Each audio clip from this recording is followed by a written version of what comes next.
Hello and welcome to Sunday Sessions. This is where I teach you something that I've learned over the years. This episode is to do with the cropping feature in Lightroom. There's actually overlays that you can apply that you may not know about. It's a little bit secret, but it will help you get your compositions correct. Let's check it out. Once you've opened the Lightroom application and you are ready to edit or crop, you can press the C key on your keyboard, or you can go over here to the crop icon.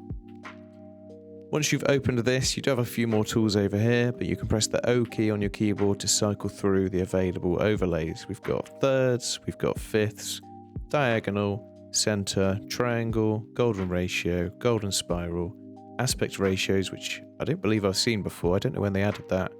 And then back to the grid. You can also select them from the drop down up here in the top right. Two favorites of mine are thirds and diagonals. Once you've got the one you want, you are able to crop your image down to however you wish. Don't forget to get your composition correct in camera first. This will definitely help you when it comes to cropping the picture afterwards. But this is the additional little step that can help you get the perfect picture.